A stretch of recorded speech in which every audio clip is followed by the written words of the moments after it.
Breaking news. According to our Shams Charania, the New York Knicks, they have fired head coach Tom Thibodeau. No.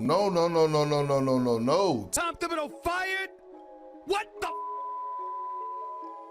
Before Tim Thibodeau walked through the doors of Madison Square Garden, the New York Knicks were a punchline. 17 straight seasons without a championship appearance. Front office drama, rotating coaches, draft picks that vanished into irrelevance. The Garden still sold out, but not because of the product. It was nostalgia, memories of Ewing, of the 90s grit. But the soul of the Knicks? Long gone. Then came Thibs.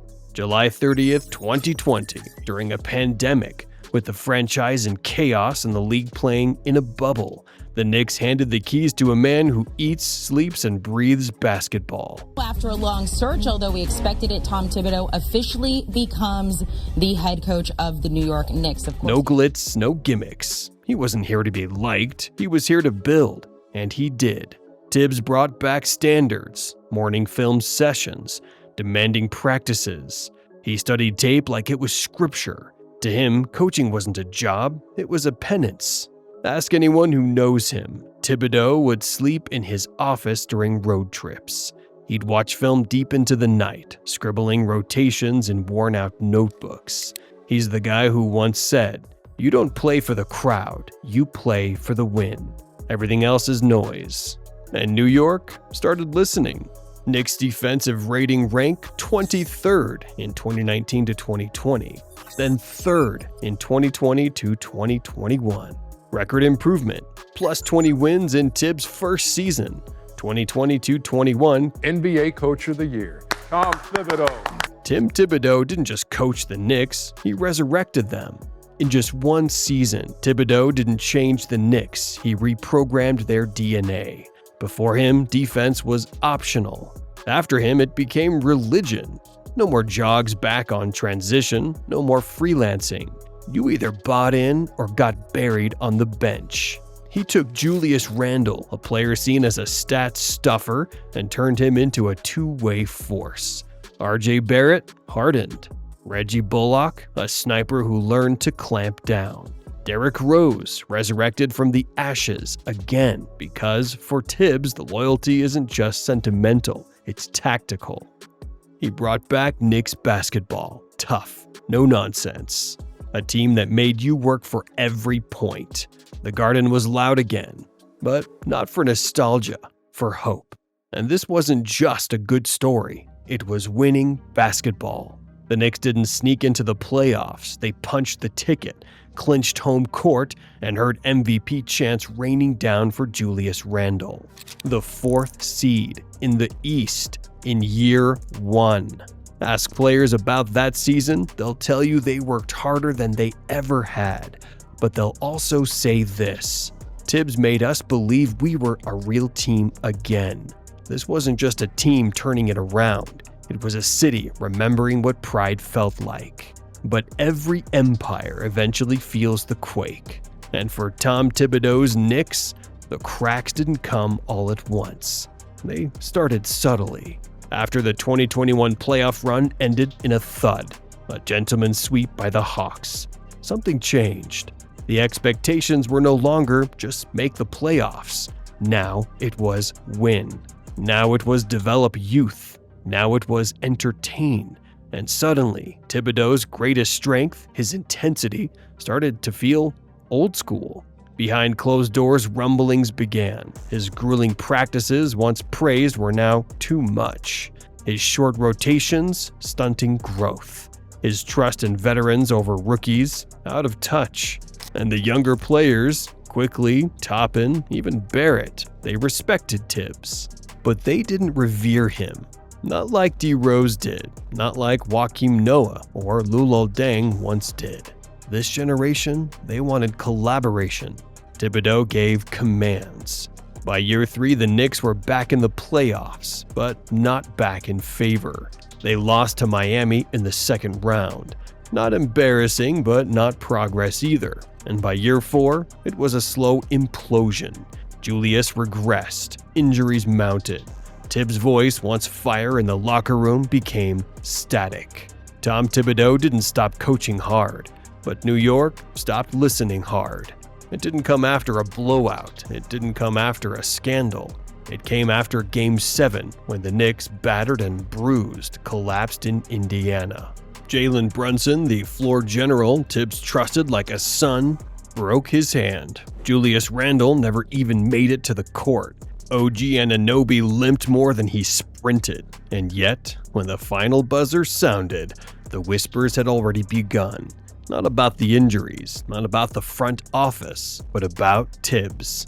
He walked off the court in silence. No final handshake, no embrace. Just a cold jog to the tunnel, like a man who knew what was coming. The next day, gone. After 4 seasons, 2 playoff appearances, 1 Coach of the Year, a defensive identity forged in sweat. Gone. Leon Rose, the president who once called Thibs the culture, released a statement colder than the Garden's January wind.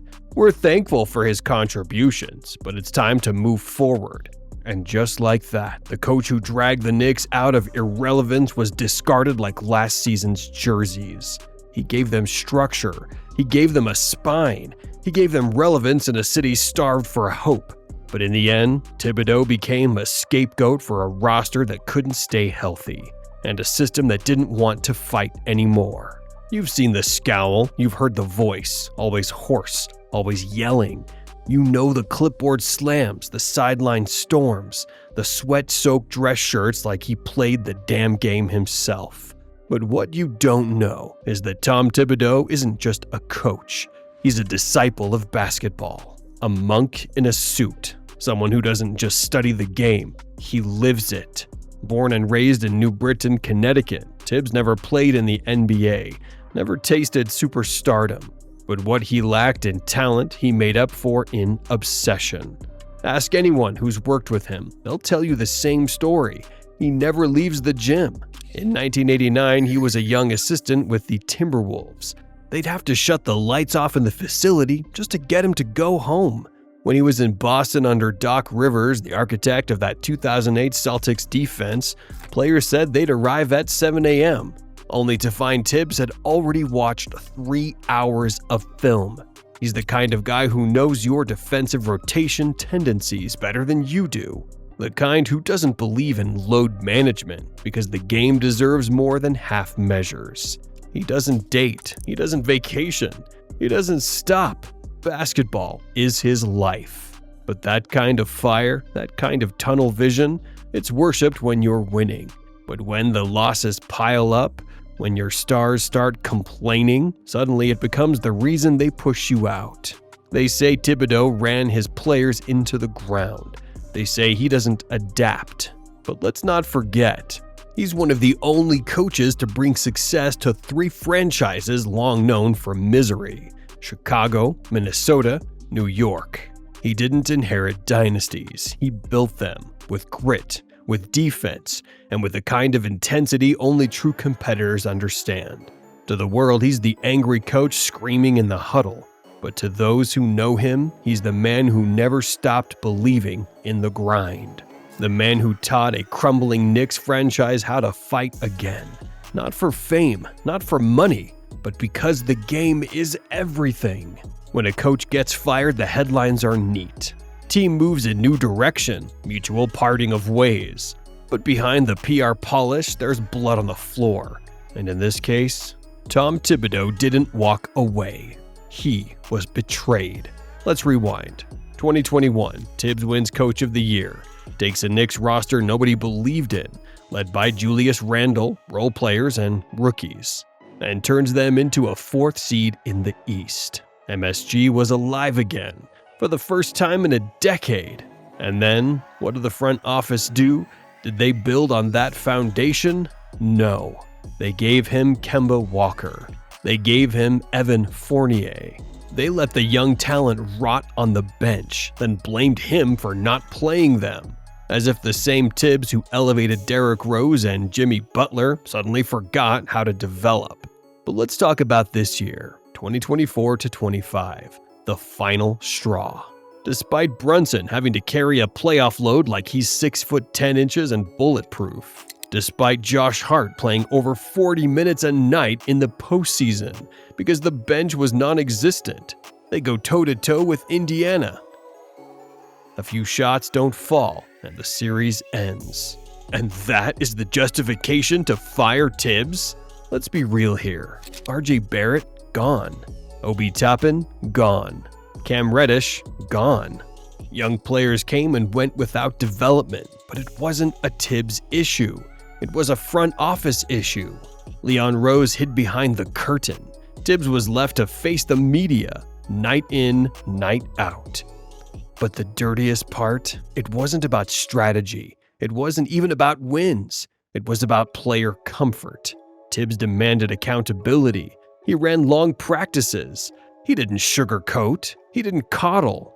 So when the stars started aching, when they needed a scapegoat, they pointed the finger at the only one who still believed in hard work. Tom Thibodeau didn't fail the Knicks. He resurrected them. He gave them identity, discipline, and purpose.